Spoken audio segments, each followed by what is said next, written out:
Showtime!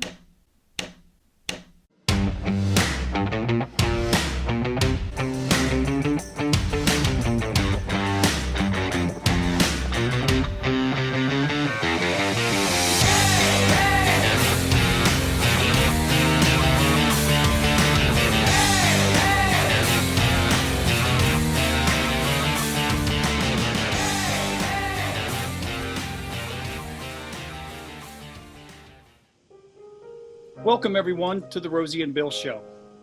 Those of you who've watched us for any length of time know that we strive to be your social media source for positivity. And I have to admit, there's some things I've seen on social media over the last few days that have been a little bit disheartening. But I always believe that there's hope. And I hope that in time we can heal, find ways to come together, and move towards a better future.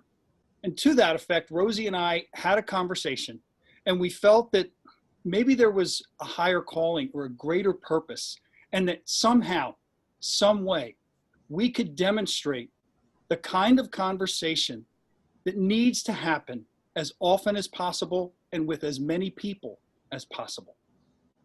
Yes, and today our guest is Kenyatta Hughes. Kenyatta is a musician, singer, songwriter, and works as an executive team assistant for Hudson Link in New York. It's Hudson Link for higher education in prison. First of all, we want to welcome you to the show. Oh, thank you so much, Rosie. Thank you for having me, Bill. Thank you. It's our pleasure. And Kenyatta, we reached out to you because we watched your Facebook Live the other day.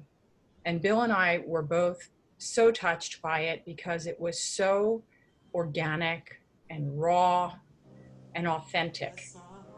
And, you know, we've talked about how appalled we are, how sickened we are by what happened in these past few weeks with the death of George Floyd.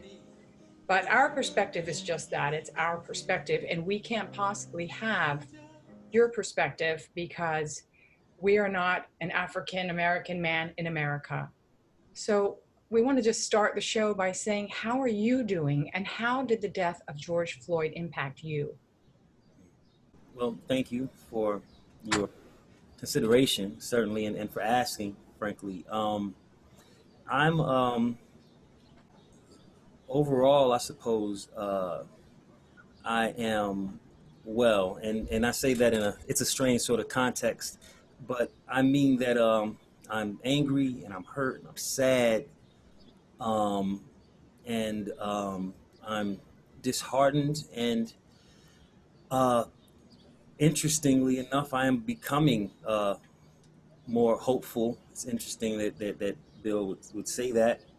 And so when I say that I'm well, I mean I think that I am experiencing and feeling everything that I ought to be in this moment, in this time. It was I think it's a little. The significance of it is that even as I saw the video of George Floyd's death, of George Floyd's murder, it was the knowledge that that was an instant, that was a snapshot, if you will, of an unfortunate reality. It's interesting as I use all these words. Every adjective, every adverb just seems so insufficient to express this this moment. But that said, I have I find myself now with a certain sense of equilibrium, and that's good. That's nice to be in this space. It hasn't necessarily been that way for several days. Again, we appreciate you sharing that perspective, on what happened. And since the death of George Floyd, and in the days that have followed, a lot of other things have been going on. And I think there's been a lot of different reactions and a lot of different feelings about this, just the violence and the things that are going on that are accompanying otherwise peaceful protests. What are your thoughts, and how's that impacted you, the things that have happened since that tragic day? I think it's interesting when we discuss protests, and sometimes again, we talk about language, we talk about words and adjectives, when we talk about the idea of peaceful protests, um, I've has occurred to me that folks who are, well fed, employed, educated, um, um, and occupied with um, constructive tasks don't go out and break things or burn things or loot things. So it's again, I think part of what the difficulty is in this moment, part of what the challenge is in this moment, is to recognize that there are such widespread and universal flaws, universal um, difficulties, challenges within. I mean, they're literally systemic by definition. In that the systems that we've come to subscribe to are they have the flaw is the human flaw. That's what it is. It is part of the essence of our humanity and the fallen state that we're in is that we treat each other poorly. We don't love one another. We have this that there is a certain selfishness that is born, unfortunately, of the trauma that we've experienced. So it's not as simple as don't do this to me or don't break that thing. When you're hurt in that moment, I broke my webcam. I broke my webcam, and I just kind of I was so angry, and I was just and in that lashing out moment, thank God that what I damaged was mine, and thank God that what I damaged was relatively inexpensive. But in that moment, and understanding where I was and how I felt and what behavior then exhibited, what manifested itself, it allows me to see and to have some small understanding of those whom we would call rioters or looters or these things. And it's not a matter of condoning, it's a matter of recognizing that, and this is not for anyone, this is for the property owner whose store has been broken into, whose window's been shattered, and he's got to pay for that because that's expensive, and their shop's on fire and cars are on fire. These things are urgent and immediate.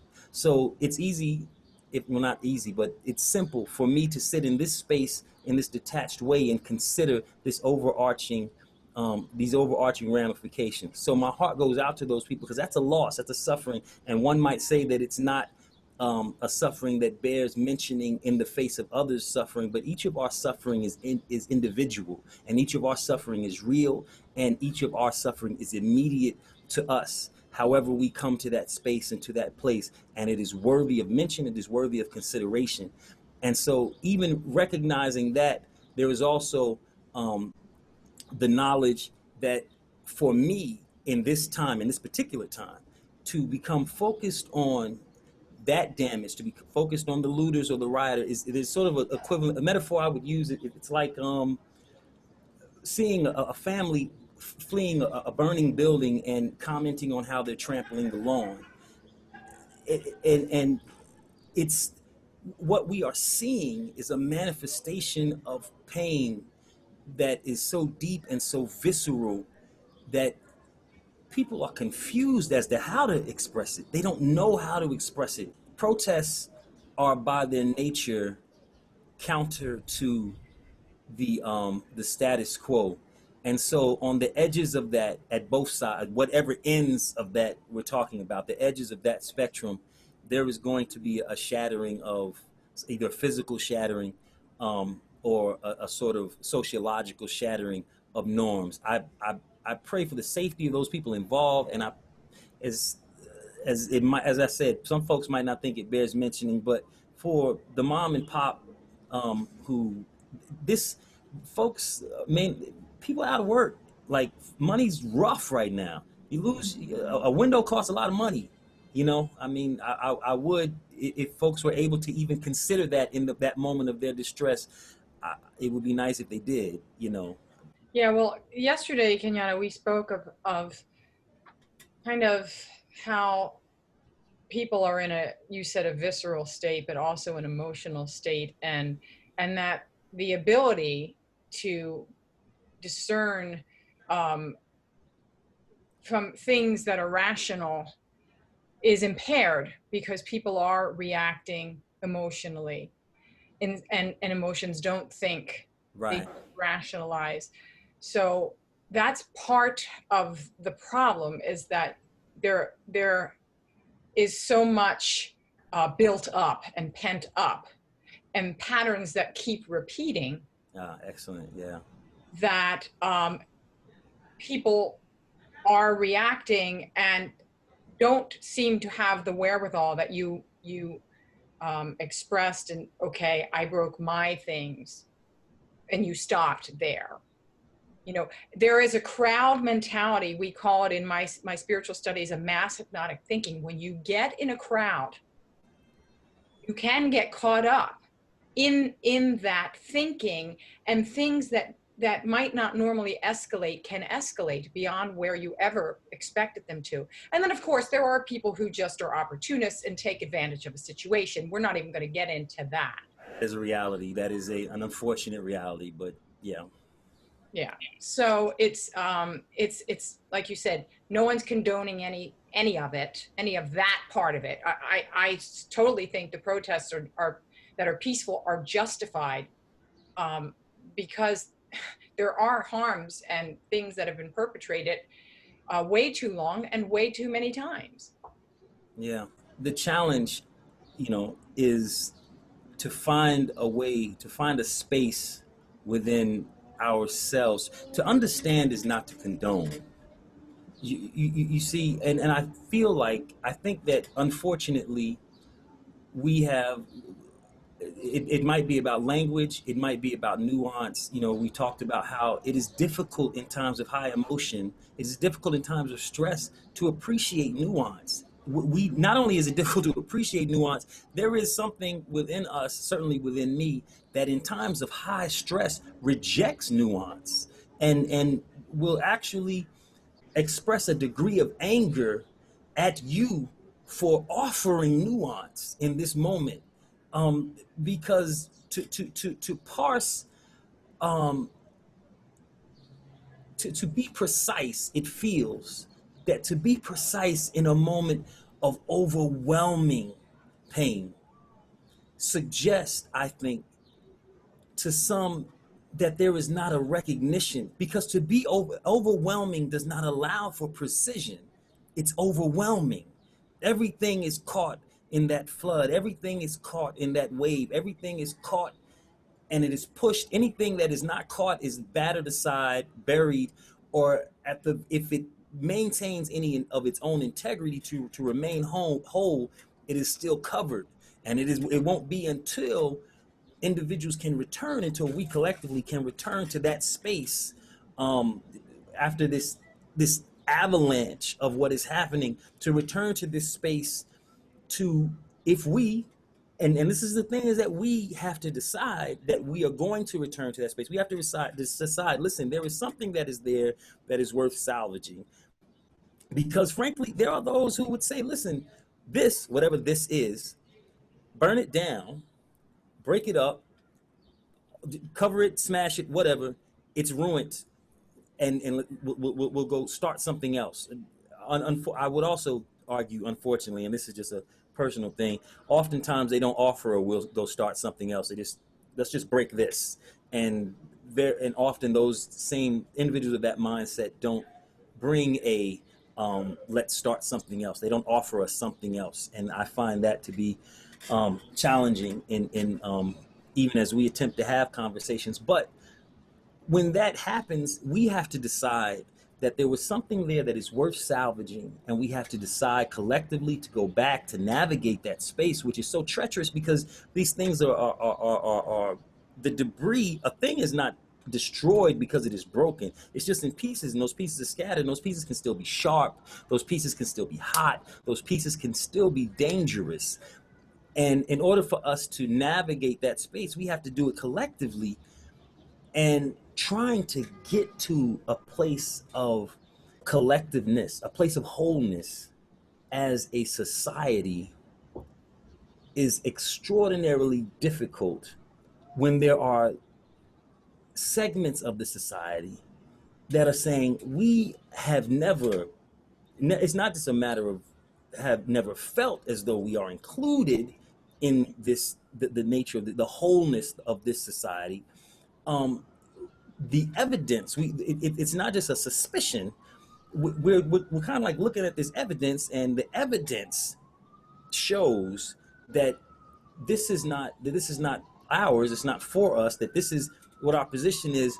We're arguing otherwise, and occasionally we're being told otherwise. Like, no, that's not the case. And the most perfect of us, the most perfect of our expressions, acknowledge not just that we acknowledge that those inequalities exist, and we acknowledge that those inequalities are wrong. So there are two things that are at work here. That said, what happened to Floyd, what happened to George Floyd, was a trigger. It is a trigger. It is a moment that has provoked us to this. And it is a visual moment. It is a visceral moment. It is something that we can all see and galvanize around. And almost universally, I say almost because there are outliers in every set. Everyone can say, no, that is wrong. And to have something that we can all point at and call the same thing is unifying in itself. And I do not mean to imply that we have gained a degree of unity in the context of recognizing the atrocity that was perpetrated upon this man. That has benefit for our wellness. I don't go so for the whole didn't die in vain thing. I'm not romanticizing it because it's so much heavier than that. It's so much bigger than that. But to speak to the issue, if Floyd had not passed, if he had not died, we would have maybe seen the video. It is entirely possible that officer would not have he might have been disciplined. He certainly wouldn't have been charged with murder. There wouldn't have been a murder.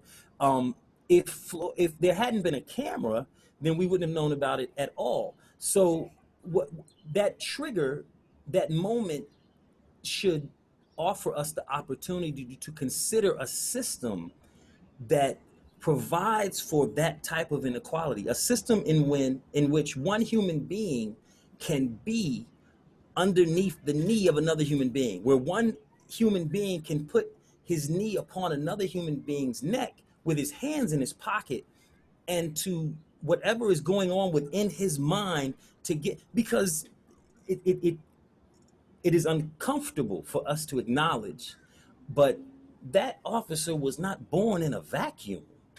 He didn't drop out of a rift in time and space or fall out of the sky.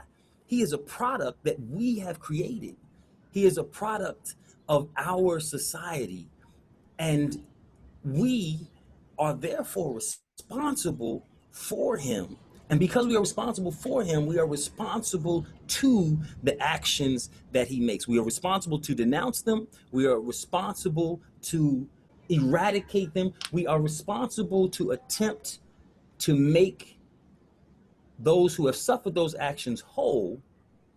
And we are responsible, and this is, as crazy as this might sound, as difficult as those things are, those things that we're speaking of denouncing those actions, of clearing out police forces, or whatever these things are, these training issues, and training is an issue.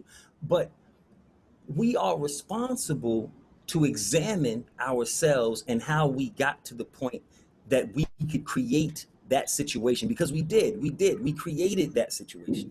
Kenyatta, that brings up a great point that we touched upon yesterday, and I'm glad that you brought that up, because you said that police brutality, and I'm paraphrasing, really does transcend race. I mean, in this situation, you brought up such a great point about the dynamic of authority and power that exists, the culture.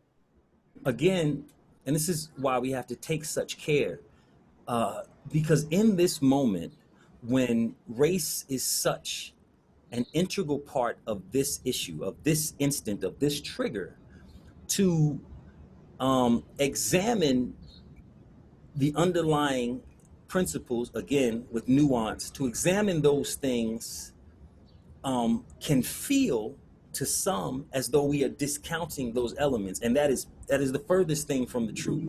It is an acknowledgement that in this particular society, we have, for the sake of this argument, and at the risk of walking a line that um, courts the possibility of pain, and that is an unfortunate thing as well. But I think that in order for us to reach a real understanding, we have to move towards those lines. And that's it's almost what surgery is, right?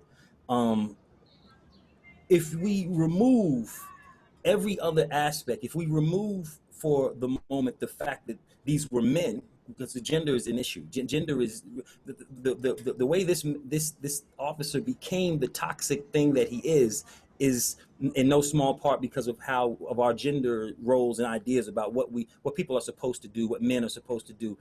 If we remove gender from the equation, if we remove race from the equation, if we remove every element from the equation except that these are two human beings, one of which is oppressing the other all the way to death,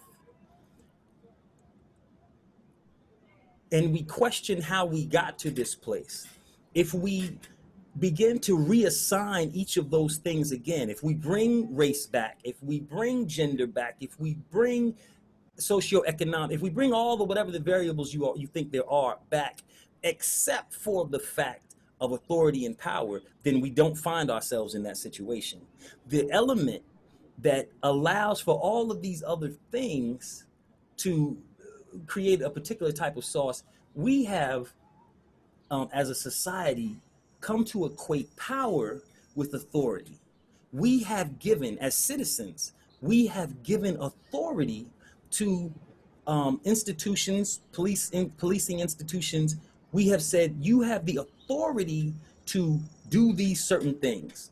But if I have the authority to imbue authority to you,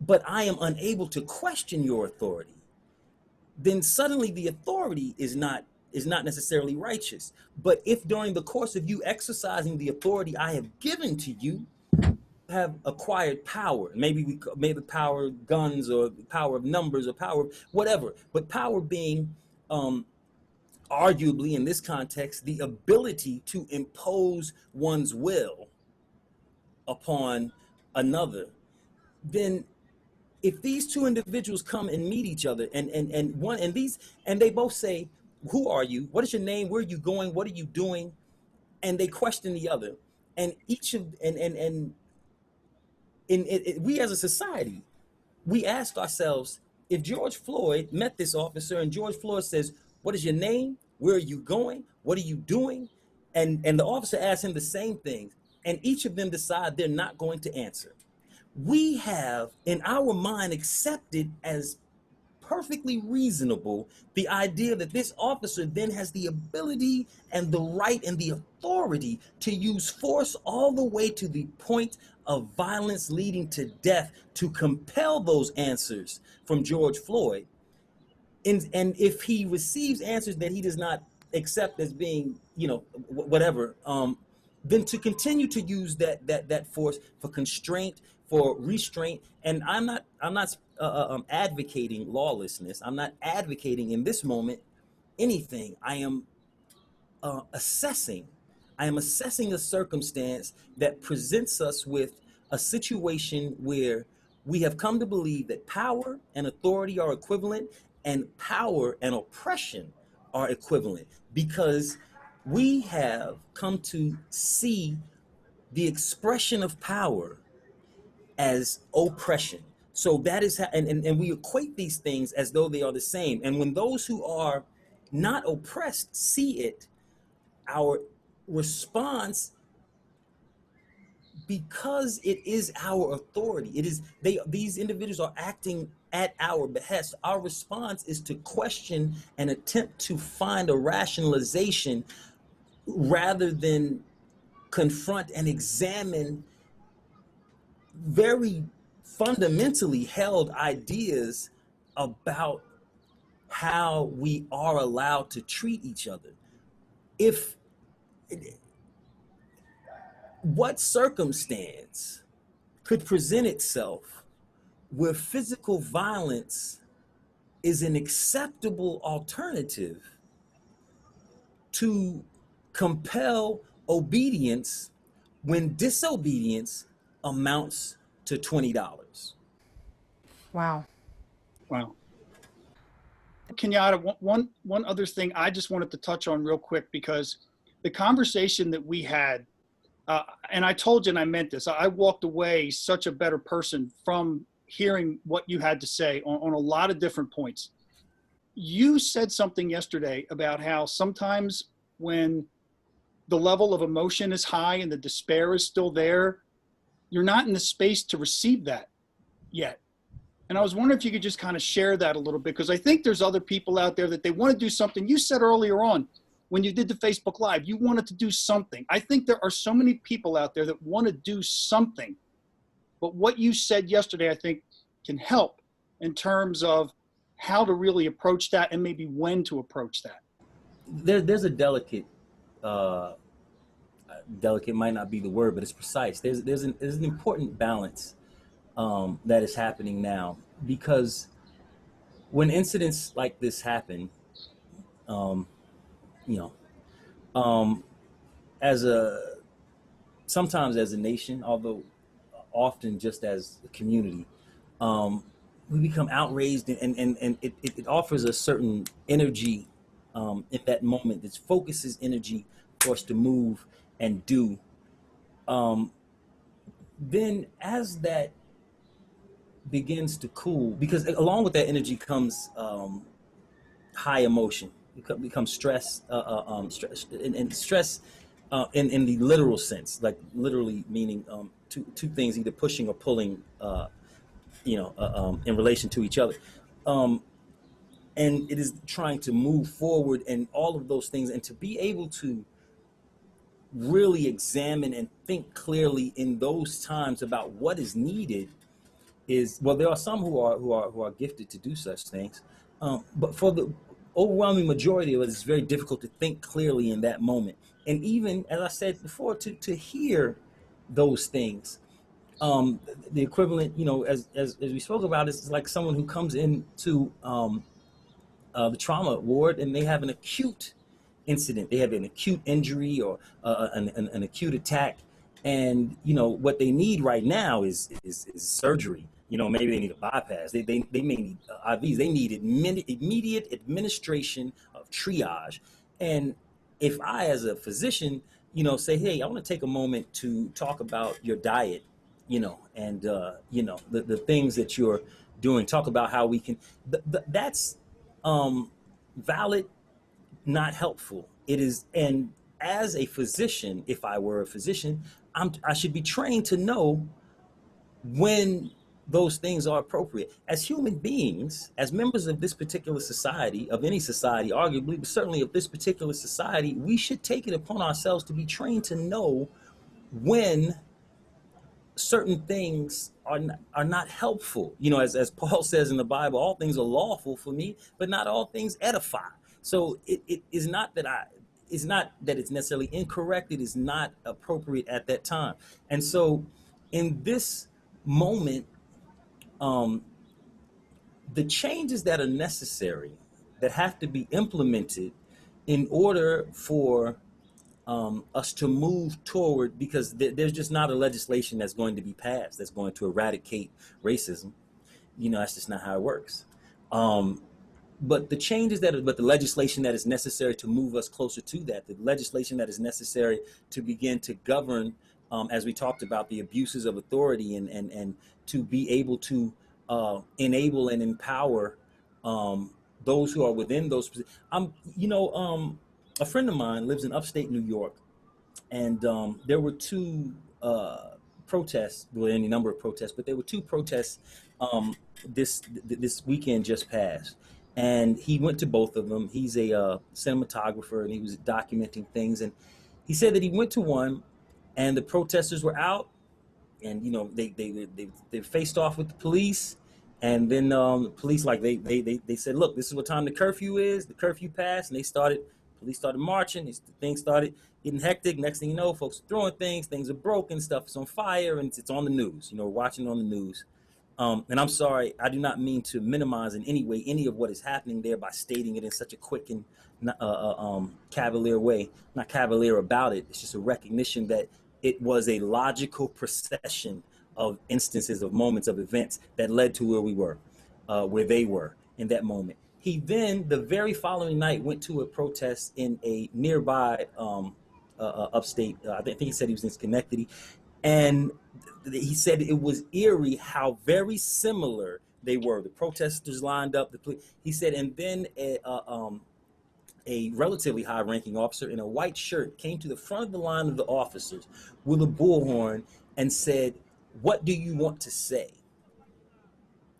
And he listened to them, and then he listened, and he said, and they just he said it was almost 2 hours, and the chanting stopped because they would ask questions and they would say, okay, what is the, and they, well, what about this? And he, as my friend explained it, so it was honest. When they talked about certain things, he was like, look, this thing that you're speaking of, this is wrong. This should not be so. This thing you're speaking of, it's a policy thing. I would be lying to you if I told you I had the power to eradicate it. This thing you're speaking of, that is very valid. We can figure out how we can work to make that. And when it was done, folks, like, hey, they made appointments about who's going to speak to who after this, and they went on their way. And my point in saying that is unfortunately, it was at one point the anomaly in this as it was happening.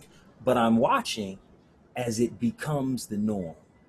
I am watching as individuals begin to engage. I am watching, as Van Joe said, when he watched those protests when he was a young man, as Obama spoke about, when he said he remembered being a young boy and seeing just the end of the protests in the 60s.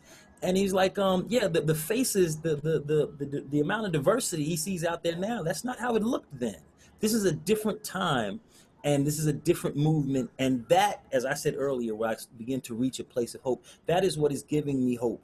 We have to address the acute issue. We're gonna need to clean this wound out, right? We're gonna have to get all the stuff out of here so that when we close it up, there's no sepsis. So we don't get an infection. We have to treat that. We're gonna get these antibiotics, and we're going to try to get to some point of if not wellness, right? Then at least not acute trauma, immediate acute trauma, and then we can begin to deal with the things that the trauma has brought about. Right. When people feel they are being heard and someone actually cares enough to ask, then it's validating the pain. It's validating all the feelings and the reason that people are congregating to begin with. Now, I know that you have, you're also a musician, as we mentioned in the opening. Kenyatta, has your music helped you at all through this process, through dealing with the pain? Because you're going to sing a song for us, and we're excited about that. I am too, frankly. I've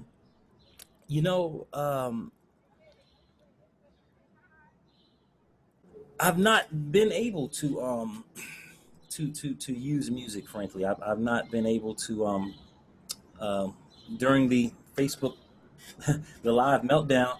I thought that maybe I could just grab a hold of something. I discovered that I couldn't quite make it through. You kind of soldiered through, and it felt like it would be therapeutic. But I found myself just really troubled because I didn't necessarily believe the things that I was saying, words that I had written, words that I wrote and felt and still feel, frankly. Believe. It's not about feeling. That's another challenge, is to hold fast what is true even when you don't necessarily feel like it's true, because feelings are often wrong, and feelings are based on a current understanding. You can feel a certain way about a certain thing, gain additional information, and literally the experience didn't change. The facts of the matter didn't change, and yet your feelings have. So we can't get too caught up in our feelings, allow them to cripple us. We have to hold fast what is true even when we don't feel like it's true. That said, I found that I wasn't able to feel like what I was saying was true. I haven't been able to make it through a song in its wholeness until last night. I was actually working last night with my vocal coach, a great guy, and I told him about this. I said a friend of mine from who had volunteered with a theater program when I was incarcerated, had reached out and was going to see her tomorrow and potentially play some music. He's like, "Well, what song are you gonna play?" And I told him. He said, "Well, let's run through it." And by the end of the evening, when I after the exercise and everything, when I made it all the way through, I was like, that was extremely cathartic to make it through the end of it. So I do think that it can heal. I do think that the message of the song that I'd like to offer today is relevant. I can also appreciate that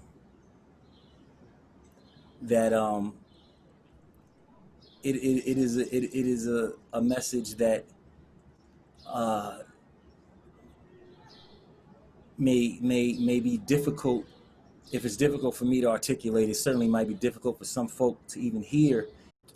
As even in my, because to be completely frank with you in this moment, Rosie, Bill, there is something that in me that is hesitant to, it wonders whether I have anything to offer in this time that is relevant, that is not just able to be heard, but worthy of being heard, and that will bring any sense of wellness, that will bring any amount of balm.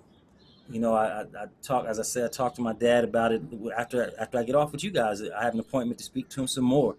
And he speaks of when I find myself in these hopeless situations, and he's just like, "Son, there's hope in a risen Lord," and that is so it's so. I'm going to say pat. That's not the word I want, because there's a lot of connotations that come with that, and I'm not diminishing it. I'm just saying it's so contained, it's so complete in its statement, but it's so difficult to parse out that I don't know that that's the type of thing that offers consolation and comfort in the immediate time. But I hope that just as there's truth in that, and I understand the truth that he's offering, I hope that in music in general, and in my music specifically, and in the message particularly that I've been charged to offer, I hope that there is some hope. I hope that there is some wellness. I hope that there is some healing and a balm, for myself and for those who receive it. Well, Kenyatta, for what it's worth, from my perspective, whether it's the conversation that we had yesterday, or more importantly, this conversation we're having today that we're going to be sharing with everyone who watches the show, before we come back to you to close us out with that song, I just wanted to thank you, because I really feel that even though I heard you loud and clear what you just said, I really do believe that many of the things you touched on today and many of the things you said, I think will make a difference if folks take the time to listen. And that's why we wanted to do this. We can't thank you enough for joining us. And for everyone who's watched this episode, I hope that you've enjoyed this show, but more importantly, learned something from it. And I hope you'll share this with your friends, so that, as I said in the very beginning, this kind of conversations and many more that evolve from it can take place as often as possible and with as many people as possible. I agree completely. Kenyatta, we are so honored to have you on the show today, because your perspective, your message is important, and it does need to be heard. And you have no idea.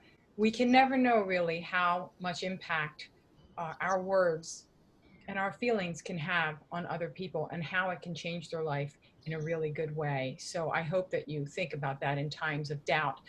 And I do want to say two things. One, when I did work with you, Kenyatta, I thought you were a tremendous actor. I was a little intimidated. I was like, oh my gosh, I better really bring it, because this guy's really good.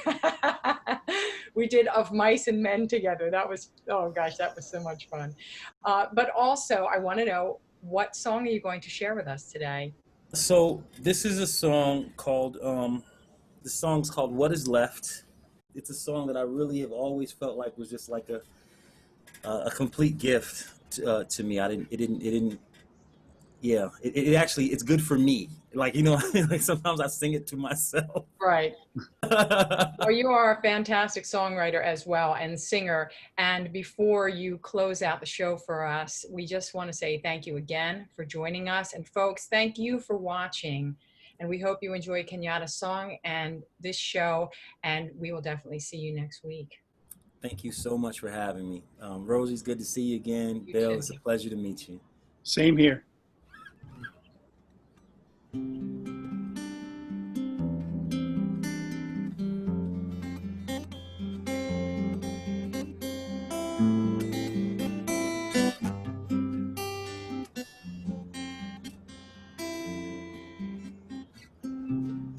I was just thinking, what if this was the last time I ever saw you? What should I say? What could I leave you that would be sure to endure when it all burns away?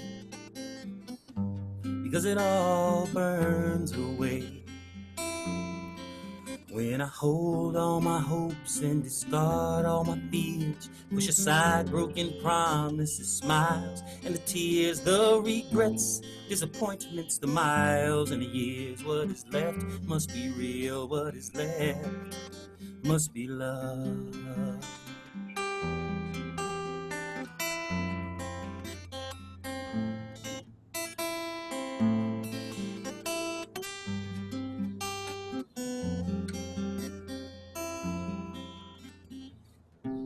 There's something inside me that is so scared to say how important this is. But I believe you know. I need you to know me, but I'm afraid if you know me, you might turn away. Don't turn away.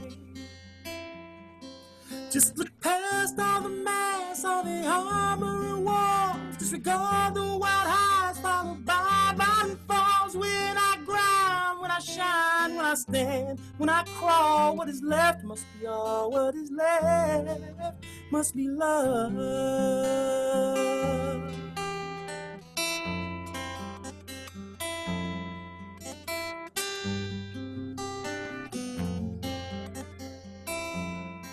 You see, the truth is, all of this means less than nothing. Nobody's touched by it, and all we really have is what we leave behind. So release the resentment you've held for so long. Make amends with your friends even when they were wrong. Seek forgiveness, don't live in the past, 'cause it's gone. Let it go, move along. Try to treat folks you meet like they feel what you feel. You can tear down and destroy or build up a hill.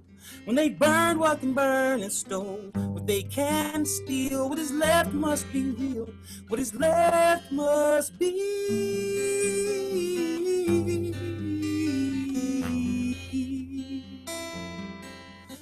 love.